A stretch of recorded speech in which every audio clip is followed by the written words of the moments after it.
हालात लगातार बद से बदतर होते जा रहे हैं, हिंसा थमने का नाम ले रही। आज सुप्रीम कोर्ट के जो चीफ जस्टिस हैं और बाकी जो जज हैं सुप्रीम कोर्ट के, उन सभी ने इस्तीफा दे दिया। इस्तीफा क्यों दिया, सचिन बताएंगे? देखिए वहां पर हमने देखा किस तरीके से 5 अगस्त को तख्ता पलट हुआ, उसके बाद शेख हसीना वहां से भागकर हिंदुस्तान पहुंची और आज खबर ये सामने आई कि वहां पर अंतरिम सरकार का गठन हुआ और जो उनके प्रमुख है, जो उनके मुखिया है, वो यूनुस जो है, वो प्रोफेसर यूनुस वो बने हुए हैं। अब खबर ये सामने आई कि आज वहां के चीफ जस्टिस और उनके साथ जो भी तमाम न्यायाधीश थे, उन्होंने एक बैठक बुला ली और उस बैठक को लेकर तमाम चर्चाएं हुई और उसके बाद जितने भी छात्र थे उन्होंने ये विरोध कर दिया कि हम चाहते हैं कि चीफ जस्टिस और उनके साथ जितने भी न्यायाधीश हैं वो तुरंत इस्तीफा दें, नहीं तो जैसे हमने शेख हसीना को यहाँ से भगाया वैसे ही हम उनको भी भगा देंगे। देखिए उसके पीछे वजह दरअसल ये है कि छात्र जो आंदोलनकारी छात्र हैं, जिन्होंने बांग्लादेश में विरोध प्रदर्शन किया और जिसकी वजह से शेख हसीना की सरकार चली गई, दरअसल उन्होंने आज सुप्रीम कोर्ट का घेराव किया। घेराव करके उन्होंने कहा कि इस्तीफा दीजिए और जैसा सचिन ने बताया कि अदरवाइज हम शेख हसीना की जो गर्त हुई है वैसी गर्त आपकी भी होगी, तो ऐसे में मरता क्या ना करता और डरता क्या ना करता वाली बात है। और बड़ी बात यह है कि ये आरोप था सुप्रीम कोर्ट के चीफ जस्टिस के, जो बांग्लादेश के हैं, कि इन्होंने कई सारे फैसले शेख हसीना सरकार के पक्ष में दिए, चूंकि शेख हसीना सरकार का दबाव था और शेख हसीना के काफी करीबी हैं बांग्लादेश के चीफ जस्टिस, ये कहते हुए मांग की गई इस्तीफे की। लेकिन इसी के साथ साथ बांग्लादेश में एक और प्रदर्शन हुआ सचिन, वो प्रदर्शन हिंदुओं को लेकर हुआ। हिंदुओं ने आज वहां पर एक जगह पर इकट्ठा होकर विरोध प्रदर्शन किया, क्योंकि बहुत सारे राधे राधे हरी हरी के वहां पर नारेबाजी जो है वो की गई है और ये समझाने और बताने का प्रयास किया गया कि देखिए जो हम यहाँ पर हिंदू हैं उन्हें भी सेफ जोन में रखा जाए। जो कुछ भी हो रहा है हिंदुओं के साथ, मंदिरों को तोड़ा जा रहा है, वो बिल्कुल भी गलत हो रहा है। इसीलिए वहां पर जितने भी हिंदू समाज के लोग हैं वो आज सड़कों पर उतरे हैं और जमकर विरोध किया। जमकर विरोध इसलिए भी किया है कि देखिए लगातार अलग अलग शहरों में हिंदुओं को टारगेट किया जा रहा है, महिलाओं को टारगेट किया जा रहा है, चुन चुन कर इलाकों में निशाना बनाया जा रहा है, हिंदू टेम्पल्स तोड़े जा रहे हैं, लोगों को नुकसान पहुंचाया जा रहा है। अवामी लीग के जो पार्टी के नेता हैं उनके घरों को फूका जा रहा है, हिंदुओं के घरों को फूका जा रहा है। रोहन हमारे साथ जुड़ गए हैं, हमारे साथ सहयोगी है रोहन, बांग्लादेश पर नजर बनाए हुए हैं कि आखिर कैसे हालात हैं। रोहन, बांग्लादेश में इस वक्त हिंदू खतरे में है, वहां पर लगातार हिंदुओं को टारगेट किया जा रहा है। आज सुप्रीम कोर्ट के चीफ जस्टिस ने भी इस्तीफा दे दिया, इंटरिम गवर्नमेंट बन गई। इंटरिम गवर्नमेंट बनने के बावजूद भी ये हिंसा रुक नहीं रही। ऐसे में बांग्लादेश किस तरफ जाता हुआ दिखाई दे रहा है? देखिए ज्योति, बांग्लादेश की आबादी कुल करीब 17 करोड़ है, जिनमें से करीब 1 करोड़ 35 लाख हिंदू वहां पर है ना, यानी 7% के करीब वहाँ हिंदू है। और जिस तरह से हिंसा हिंदुओं के खिलाफ वहां पे दिख रही है, ये बहुत बड़ी टेंशन की बात है। तमाम मैंने देखा अंतरिम सरकार बनने के बाद वहां पर पीएम मोदी ने भी जो ट्वीट किया था यूनुस खान को लेकर, मोहम्मद यूनुस को लेकर उन्होंने जो बधाई दी थी, उसमें हिंदुओं को लेकर उन्होंने खास तौर पर मेंशन किया था कि बांग्लादेश की अगली जो सरकार है, अंतरिम सरकार, वो हिंदुओं का खास ध्यान रखेगी, वहां की माइनॉरिटीज का सुरक्षा का ध्यान रखेगी। ये भारत की मतलब ये कंसर्न है भारत का, तो पीएम मोदी ने भी मेंशन किया था। आज मैं देख रहा था जिस तरह से वहां चीफ जस्टिस को इस्तीफा देना पड़ गया है। माना जाता है कि चीफ जस्टिस शेख हसीना के करीबी माने जाते हैं। और ये भी था कि फुल कोर्ट उन्होंने आज एक मीटिंग बुलाई थी, क्योंकि बांग्लादेश के संविधान के मुताबिक आप देखें तो अंतरिम सरकार कोई भी फॉर्म होने का ऐसा कुछ वहां पे रूल नहीं है। इस तरह से मतलब अगर सरकार गिरती है तो 3 महीने के भीतर चुनाव होना है, लेकिन जिस तरह से अंतरिम सरकार बन गई तो ये असंवैधानिक है एक तरह से, अगर संविधान के मुताबिक आप देखें तो इसी के लिहाज से मद्देनजर वहां के चीफ जस्टिस उन्होंने आज एक फुल कोर्ट मीटिंग भी बुलाई थी, लेकिन प्रदर्शन उग्र हो गया और उन्हें इस्तीफा देना पड़ गया। लेकिन सचिन ये बहुत भयावह स्थिति है बांग्लादेश में। अब आप बताइए कि वहां पर इंटरिम गवर्नमेंट बन गई, विरोध प्रदर्शन अभी भी हो रहा है, घर अभी भी जलाए जा रहे हैं कई अवामी लीग के नेताओं के, हिंदुओं पे अभी भी अत्याचार हो रहा है, तो ये जो स्थिति है ये बहुत भयावह स्थिति है किसी भी मुल्क के लिए। ऐसी तमाम तस्वीरें जो है हमने पहले भी कई बार कई देशों में देखी हैं, लेकिन अभी कुछ दिनों पहले जब ये पूरी घटना घटित हुई उसके बाद अलग अलग देशों ने सचिवों को ये मैसेज भी दिया कि आपको पूरा ख्याल रखना है। लेकिन अभी जो बांग्लादेश में हो रहा है ना, इसे कंट्रोल करना भी बहुत मुश्किल है। वजह ये क्योंकि अभी सेना पूरी कोशिश करेगी कि जो कुछ भी वो हमारे अंडर हो। हमने देखा था किस तरीके से सेना लगातार जाकर सड़कों पर लोगों से अपील भी कर रही थी, लेकिन अपील करने के बावजूद भी जो लोग वहां पर विरोध कर रहे थे वो मानने को तैयार नहीं थे। अब अंतरिम सरकार बन तो गई है, लेकिन आखिर टेंशन इस बात को लेकर भी है कि अगर सेना ने कोई कार्रवाई कर दी तो ये प्रदर्शन और उग्र हो जाएगा। आप याद कीजिए जब शेख हसीना ने छात्रों को लेकर एक बयान दिया था कि अगर हम, मैं वो शब्द का इस्तेमाल नहीं करूंगी, मुझे ध्यान भी नहीं आ रहा, अगर हम आरक्षण स्वतंत्रता सेनानियों के परिवारों को नहीं देंगे तो क्या आपको देंगे, उसमें एक उन्होंने वर्डिंग का इस्तेमाल किया था, तो उसी में ही छात्र बहुत गुस्सा हो गए थे। तो जो आंदोलन थमने वाला था वो और उग्र हो गया। हालांकि उन्होंने आतंकवादी भी कहा था, कई ऐसे वहाँ की एक टर्मिनोलॉजी है जो मैं भूल जब उन्होंने इसका इस्तेमाल किया उसके बाद ये और उग्र हो गया।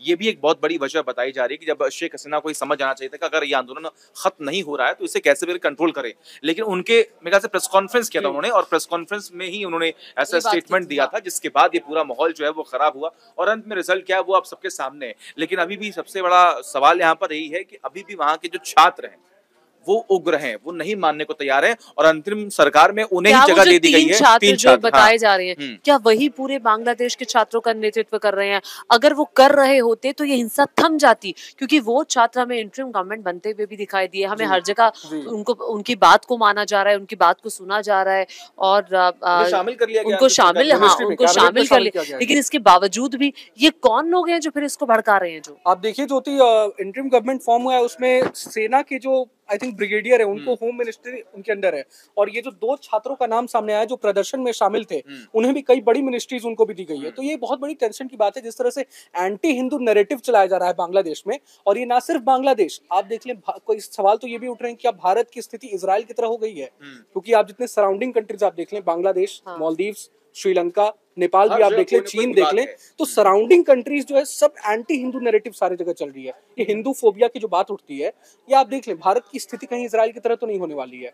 मैं कल रीड कर रहा था, न्यूयॉर्क टाइम्स का मैं आर्टिकल पढ़ रहा था, तो बांग्लादेश में हिंदुओं के खिलाफ जो अत्याचार हो रहा है, तो न्यूयॉर्क टाइम्स ने इसने बदले का लिखा था, बदले के नहीं। वो तो देखिए लगातार ये भी कहा जा रहा है, न्यूयॉर्क टाइम्स से लिख जरूर रहा है कि यूएस का हाथ है बांग्लादेश में जो हुआ, क्योंकि शेख हसीना से यूएस ने ये गुहार लगाई थी और कहा था कि आप हमें एक पोर्ट बनाने दीजिए, वहाँ पे कुछ जमीन दे दीजिए, मिलिट्री बेस बनाने दीजिए, पर शेख हसीना ने मना कर दिया। उन्होंने कहा कि अगर आप अपनी सरकार बचाना चाहती है कि स्थिर तरीके से आपकी सरकार चलती रहे तो आप हमें वो पोर्ट बना। जब शेख हसीना ने मना किया तो उसके बावजूद एक डिस्टेबिलिटी शुरू हो गई वहां पर, डिस्टेबलाइज जो थी और जो सरकार के खिलाफ गतिविधियां थी ये शुरू हो गई। अब इस बात के कोई प्रमाण नहीं है। प्रमाण अभी कुछ दिनों पहले ही अलग अलग लेख जो हैं वो छप रहे हैं, अलग अलग इन्फॉर्मेशन सामने आ रही है। जितनी भी एजेंसी हैं अलग अलग देशों की, उनको एक रिपोर्ट दी गई थी कि लगभग 40 से 45 ऐसे सोशल मीडिया हैंडल्स हैं जो अलग अलग देशों से ऑपरेट हो रहे हैं, जिसमें लगभग 13 ढाका से हो रहे थे और यूएस, जापान और अलग अलग देशों से उन्हें जो है वो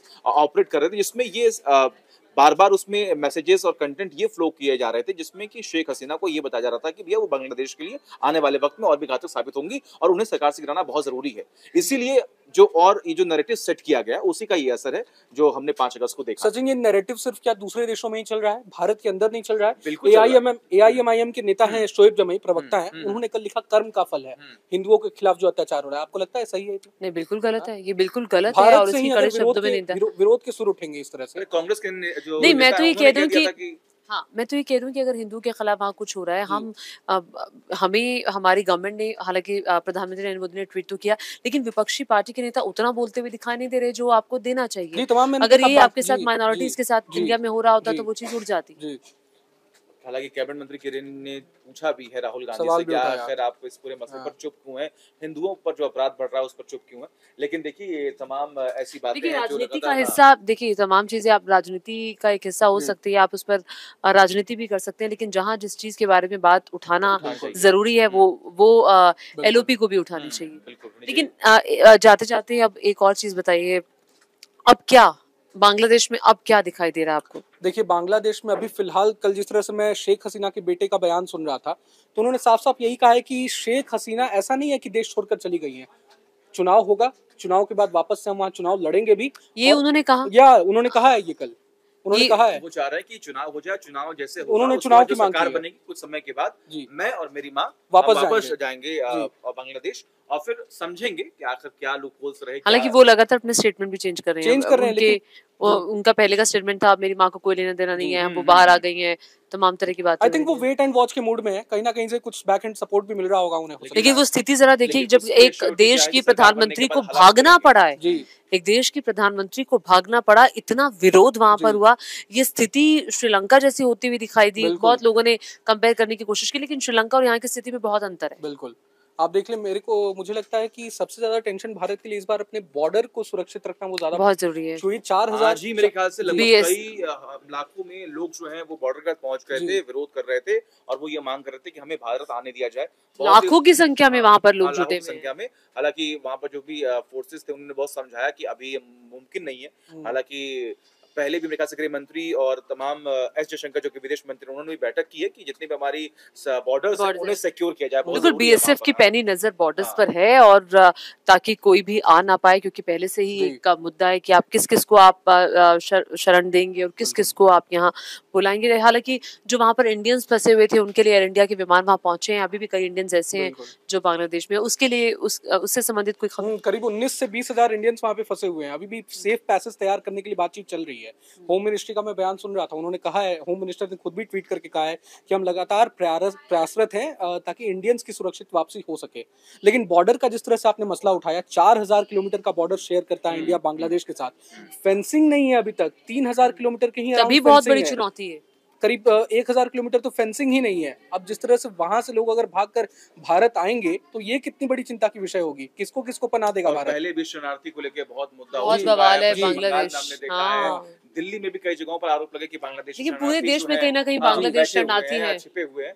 लेकिन सबसे बड़ी बात यहाँ पर है कि और देखिए उसकी आड़ में आप आधार कार्ड भी बनवा रहे हैं, आप अलग अलग तरीके से आप भारत के नागरिक बनने की कोशिश कर रहे हैं। और उसी को लेकर ही आपको याद होगा कि सरकार की तरफ से बाकायदा कानून भी लाया गया था जिसका विरोध विपक्षी दलों ने किया था। लेकिन अब देखिए, देखना होगा बांग्लादेश की स्थिति आने वाले वक्त में क्या होती है। लेकिन मौजूदा वक्त में तो अभी भी हिंसा का दौर जारी है। वहां के सुप्रीम कोर्ट के चीफ जस्टिस, बाकी जजों ने इस्तीफा दिया। इसी के साथ डिजिटल प्लेटफॉर्म के इस लाइव सेशन में अभी के लिए